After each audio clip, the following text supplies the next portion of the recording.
All right, you guys, let me get back to the right screen. I'm still having trouble with some people turning in either blank documents or sometimes the answers to the wrong set of questions. So I thought I'd run through exactly what this assignment should look like. And for Mr. Jordan's guys, it's pretty much what we did every single day with paper, only we're doing it on a screen. That's it. So I'm going to try to show a way that I think makes a lot of sense.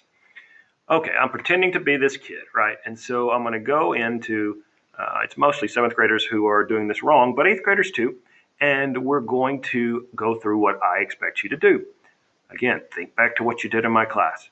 So week 2, we're going to go in here and we're going to be reading our Reading Essentials packet. That's all this is. These are the Reading Essentials packet only on a screen that Mr. Denman uses them too, that you use in class pretty much every chapter.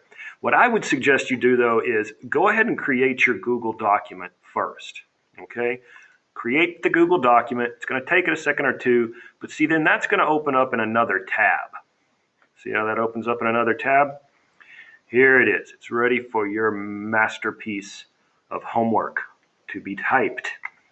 You know you did it right because you can see this turn in button up here. Very important to use the turn in button.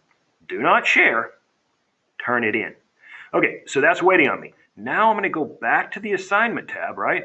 And I'm going to click on the lesson I want to read.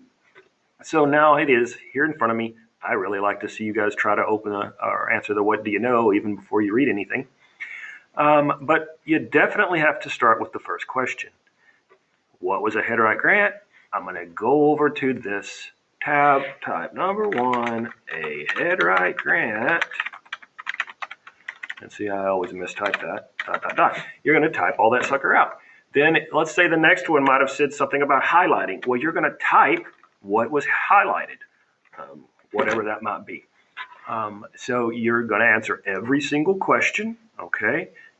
When you get down to the very end, my guys have heard me preach this over and over. This writing part is an extremely big deal to me, Mr. Jordan, and Mr. Denman cares about it too. You need a good solid sentence or 2, maybe 3. Oh, horror. You need a couple of good sentences here. One good one might do, depending on the question. But if you're not doing these, you're losing massive amounts of points, kids. And that's just silly because it's just not that hard. So again, every question answered, you might have to highlight or you might have to retype instead of underlining it in that case. Once you have finished with it, I don't care if you put all 3 lessons into one Google Doc and just turn that one in, or maybe you want to do one Google Doc for each lesson. I do not care. As long as you type out the information, a good solid label at the top is really a nice thing. I don't remember which one I was on that one, but I probably should have started with a good label like lesson 1,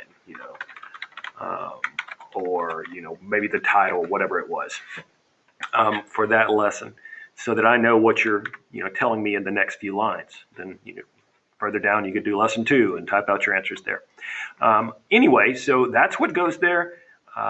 Once you are finished, you would turn that guy in, and I promise you, if you do it this way, it makes my life and Mr. Denman's life way easier. So if you want maximum points, follow my instructions on this thing, on this tutorial. Hope everybody's well. Take care.